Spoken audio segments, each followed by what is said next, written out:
Coyote vs. Acme, the movie that almost never was, where Wile E. Coyote hires lazy lawyer Will Forte to sue the Acme Corporation, represented by John Cena, only to uncover a conspiracy behind why Acme's products constantly fail without facing consequence.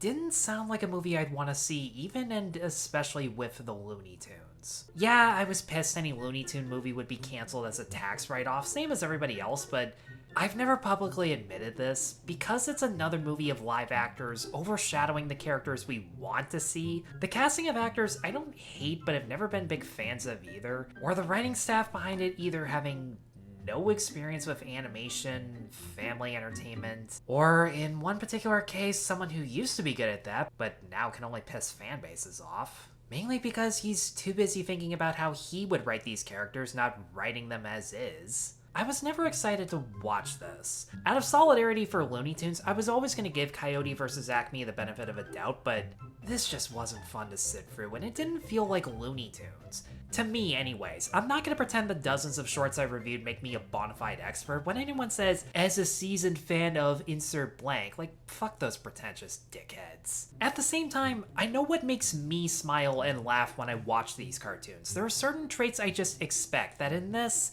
fell flatter than Wile E usually does. Everyone's already comparing this to Roger Rabbit with how the cartoons and humans are integrated to the point where they can shake hands or make contact and it would be incredibly seamless. And that is the best technical achievement in the film, but the minute this movie started and I saw the quality of the animation, the CGI pretending to be hand-drawn and yet inconsistently switches from moving too fast and rushed to just jerky and unfinished, the colors and lighting looking overexposed and artificial, sometimes looking as if it's moving in a different frame rate than the actual film, I instantly became skeptical. If you're gonna hire 2D animators, don't make them teach 3D artists to do Temu knockoffs, just have hand-drawn artists do hand-drawn characters. That way the slapstick in this would have hopefully looked genuine and not felt so busy, because this is one of those movies that thinks the faster a cartoon moves, the funnier, and that it can go from one slapstick gag to the other without any real segue, no time building each scenario, or even letting characters take time to react to the destruction. Like the Looney Tunes did, meaning the audience doesn't even have time to either register what's happening or why it's supposed to be funny, but because it's really fast and loud, Acme, Warner Brothers, just expects us to laugh like little kids at jangling keys. Take this animation I recently made. If I just had my character trip and burst his head open this rapidly, it wouldn't be as funny as taking the time to establish each setting before the trip and impact. And don't get me wrong, the animation in Coyote vs. Acme is obviously higher quality than my Temu shit, but timing and delivery matter much more than production value. And if either of those were on point, I could look past this being slightly better than that of the Tim Story Tom and Jerry, but much like the Tim Story Tom and Jerry, and basically every live-action Looney Tune for that matter, the humans and their comedy tends to stick out more to the point where Looney Tunes just become background characters, and as rushed as the cartoon slapstick in this is, the human comedy was a chore to sit through and felt like it lasted for fucking ever. The prime example being during the opening trial where Will Forte tries to copy John Cena's opening statement right down to pouring himself a glass of water in the exact same way because comedy, but oh no, he's so nervous he spills the water all over himself that for some reason that got a huge reaction out of my theater, and I don't advocate this, I'm legitimately ashamed of myself because there were people around me, but I did whisper to myself,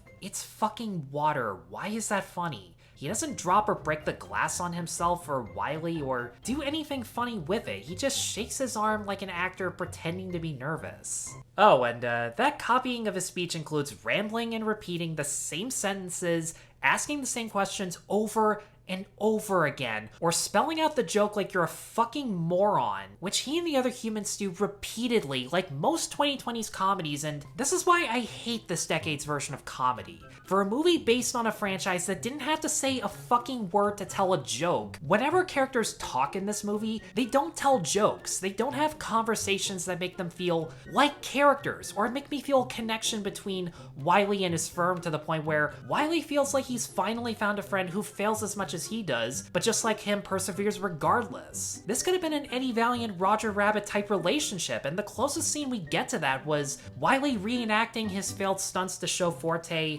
what he's been through and why he keeps going regardless. And it worked because no one was repeating the joke like a fucking Simpsons chalkboard. But the majority of dialogue, let alone comedy, is exposition as obvious as a blast to the face, and I guess the way actors explain the plot, again, sometimes in the same fucking sentence, is somehow supposed to be the punchline, but the lead humans in this all have this slightly loud, phony tone of voice where they all sound like actors reading a script, mainly because this script writes the characters that way. I do it for these videos, I'm doing it right now. I know what it sounds like, and I know this way of talking doesn't work in movies. Will Forte and especially Lana Condor are guilty of this, with Forte telling, not showing, what a lazy coward he is until Wile E's investigation makes him see his errors and actually puts effort into his life. Or Condor endlessly preaching about how passionate she is about the law, helping the lower class, not wanting to work in firms for rich people, and shit like that written and spoken in a way more manufactured than Acme products. Only John Cena is able to deliver his lines in a natural enough way to get a couple chuckles. Him intimidating Tweety while